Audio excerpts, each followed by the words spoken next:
Bismillahirrahmanirrahim. Assalamualaikum warahmatullahi wabarakatuh.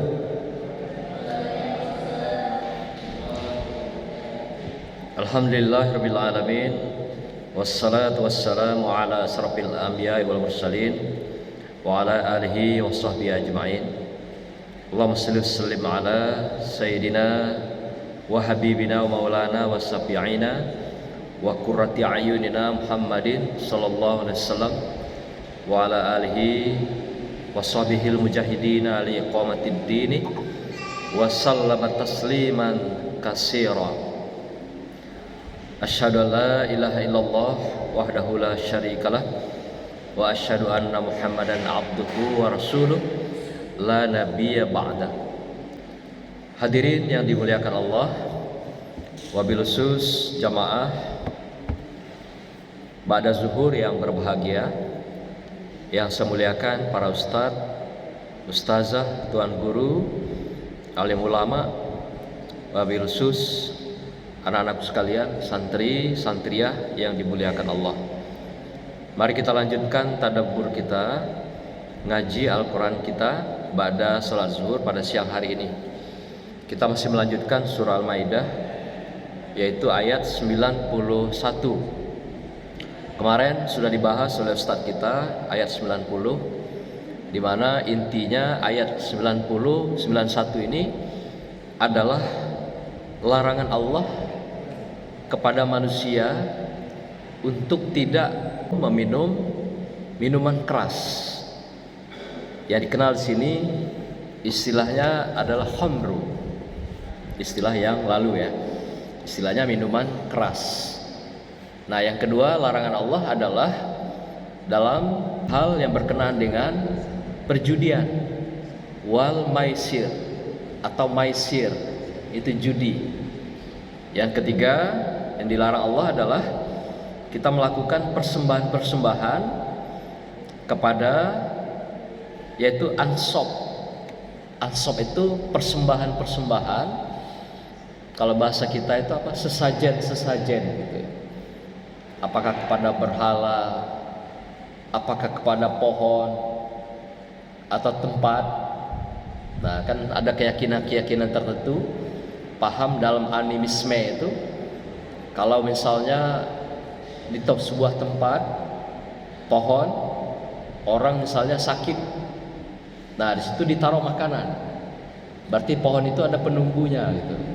Ya penunggunya mah ada setan, jin, iblis gitu kan, jelas. Itu ada di sana gitu. Nah, lalu karena di sana sumber penyakitnya kata dia, maka di pohon itu diberi makanan, sesajen.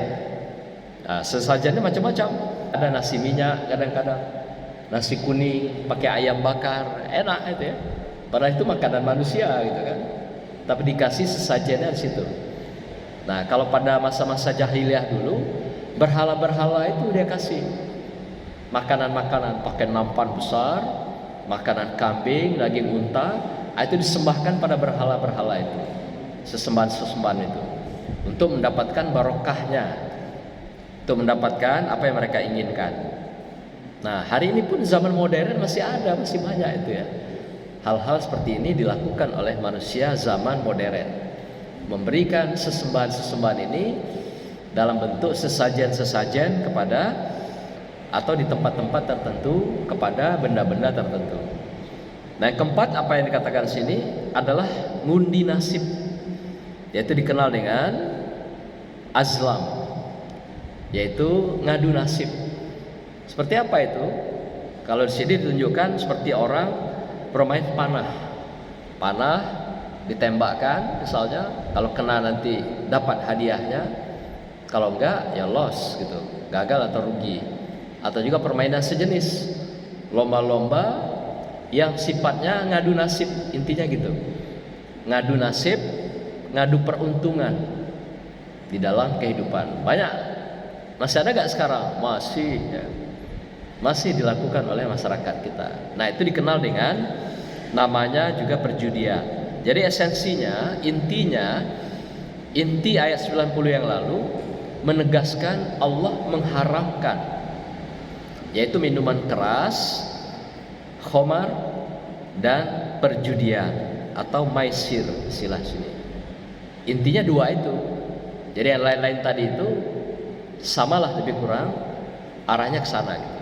Nah, tapi yang jelas bahwasanya inilah dasar ayat-ayat Allah yang mengharamkan manusia melakukan berbagai minuman keras, perjudian, sampailah juga pada persembahan-persembahan atau sesajen-sesajen kepada makhluk-makhluk yang sama dengan kita semua.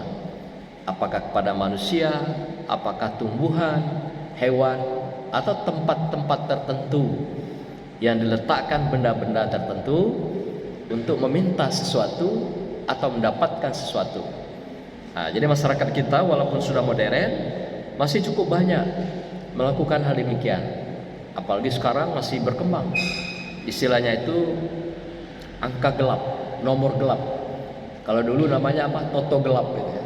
Nah, ada yang sampai minta ke kuburan gitu ya, atau ke makam-makam keramat gitu ya. Kemudian bawa barang-barang tertentu, sesajen tertentu. Ini masih ditemukan. Nah, karena itu Allah mengharamkan tindakan-tindakan seperti ini. Kalau Allah sudah mengatakan ini haram, artinya siapapun yang melakukannya itu adalah perbuatan dosa. Mengapa itu dikatakan perbuatan dosa kata Allah? Karena itu adalah perbuatan setan. Setanlah yang melakukan kegiatan-kegiatan keji yang buruk seperti itu. Nah, tapi manusia melakukan juga. Manusia dan jin melakukan, mengikuti tindakan-tindakan perbuatan setan yang keji, yang buruk ini. Maka itu diharamkan oleh Allah manusia melakukan perbuatan-perbuatan keji tersebut, karena itu adalah perbuatan setan di dalam kehidupan. Nah, setan memang melakukan demikian. Untuk apa? Untuk menarik, menggoda, memberikan pesona kehidupan dunia, agar manusia tertarik kepada mereka untuk nanti teman mereka yang kekal selamanya di dalam neraka jahanam. Inilah permainan syaitan untuk mengajak manusia, mengajak kita semua. Bapak Ibu sekalian, anak-anakku yang berbahagia, pada hari ini kita melanjutkan ayat 91 dari surah Al-Maidah ini yang berbunyi, Bismillahirrahmanirrahim.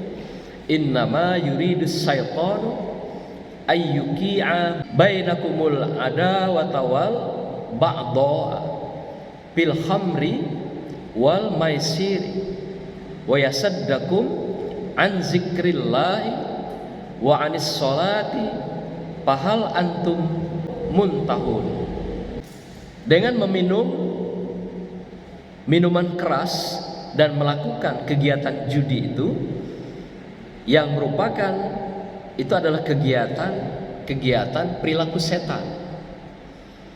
Dan setan hanyalah bermaksud menimbulkan permusuhan dan kebencian di dalam kehidupan manusia di antara kamu, dan menghalang-halangi kamu dari perbuatan perilaku mengingat Allah dan melaksanakan sholat.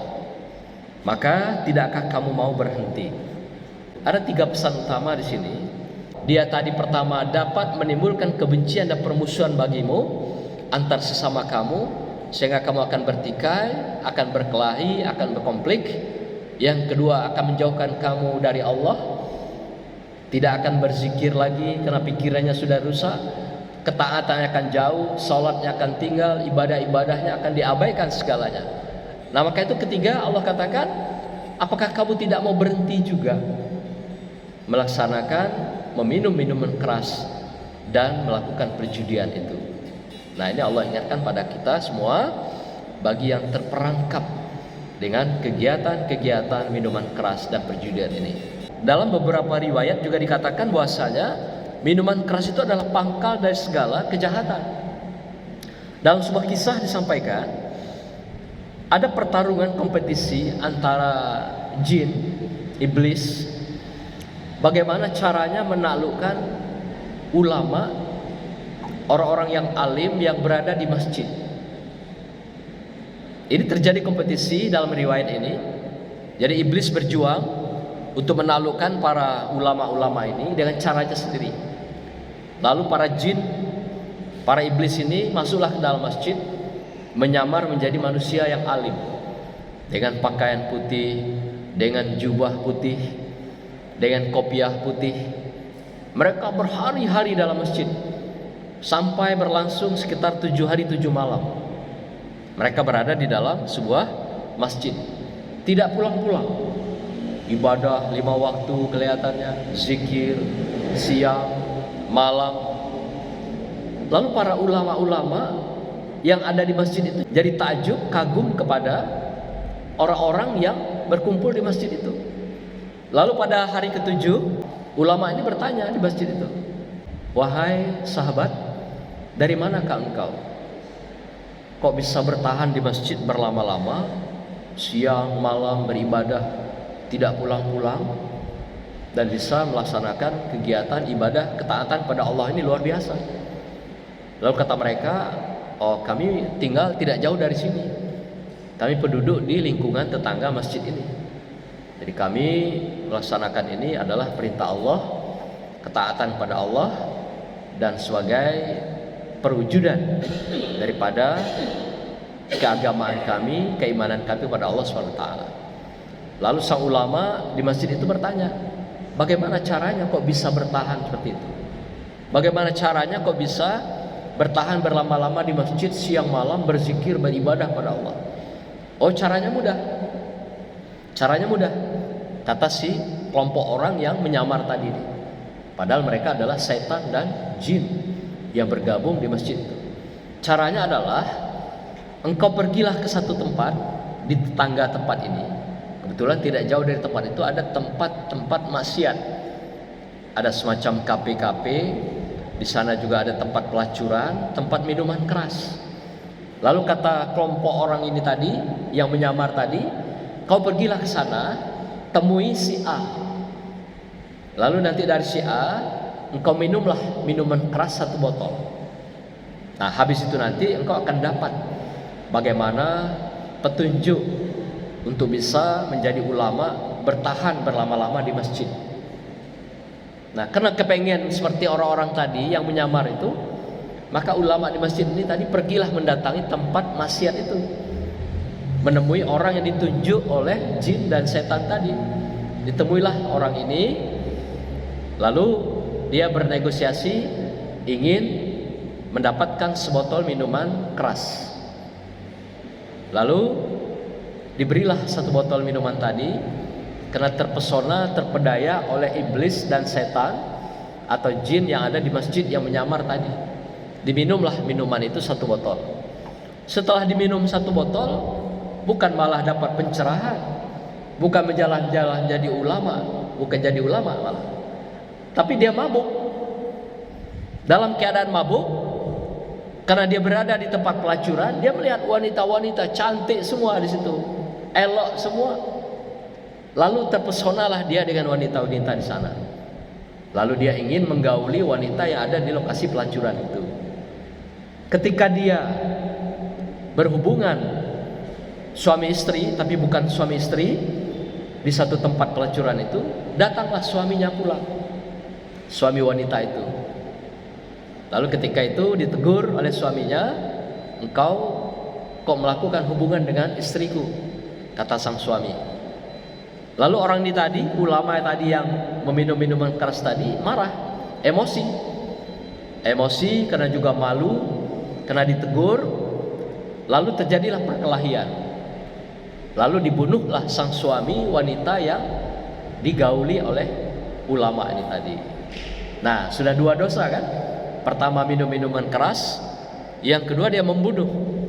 Lalu dalam keadaan sudah membunuh, si jin menyamar lagi menjadi manusia, melapor ke sultan, pimpinan daripada negeri itu, bahwa ada si fulan membunuh orang dan sekarang dia masih di lokasi yang bersangkutan. Lalu datanglah sultan dengan para aparat menangkap si ulama yang membunuh tadi. Lalu ditangkaplah dia, dipenjara seumur hidup karena telah membunuh, dan bahkan juga akan dikisos. Kisosnya adalah hukum bunuh juga. Nah, bayangkan dari 3 kegiatan kejahatan tadi itu gara-gara minum minuman keras. Gara-gara kepengen merubah kehidupan yang tadinya dia sudah hidup di masjid menjadi seorang ulama yang baik, menjadi orang yang alim, tapi pengen merubah gaya. Seperti yang dicontohkan oleh orang-orang yang menyamar. Rupanya menyamar tadi adalah iblis, setan, dan jin. Gara-gara itu apa? Sehingga dia meminum minuman keras, 1 dosanya. Yang kedua, dia melakukan pelacuran. Ya, tadi melakukan hubungan suami istri gara-gara dia dalam mabuk. Yang ketiga, dia membunuh suami pelacur itu sampailah mati. Nah, akhirnya dia pun dihukum juga kisos di samping hukum penjara. Nah, inilah mengapa minuman keras itu diharamkan, judi itu diharamkan. Demikian juga sesembahan itu diharamkan karena merusak pikiran, merusak hati manusia, baik secara jasadiah dan secara maknawiyah di dalam kehidupan. Maka Allah haramkan, dikatakan jangan engkau dekati minuman keras, jangan engkau dekati judi. Artinya apa itu? Kalau mendekati saja tidak boleh, artinya apalagi meminum dan melakukan perbuatan-perbuatan itu secara langsung. Karena apa? Merugikan kehidupan kita sendiri, merugikan pikiran kita, fisik kita, lahir dan batin, dan merusak kehidupan seseorang, sekelompok orang, dan juga keluarga maupun masyarakat. Hari ini kita dinamobokkan dengan berbagai perjudian yang lebih modern, yang dikenal dengan judi online. Ya, Bapak Ibu, pengakuan dari orang yang bikin judi itu pasti yang untung itu bandarnya. Jadi nanti cara mereka gimana merusak pikiran? Dikasih dulu menang sekali, 2 kali, wah senangnya bukan main. Tapi setelah itu uang, modal, dan harta benda yang bersangkutan akan dijual, akan ditarik sebanyak-banyaknya. Kenapa? Pikirannya sudah terbawa, sudah dirusak dengan permainan judi. Itu pengakuan dari orang yang membuat perjudian itu sendiri. Nah, maka itu Allah sudah ingatkan kita, siapa saja terjebak dengan perjudian dan minuman keras ini, maka pasti akan merusak pikiran.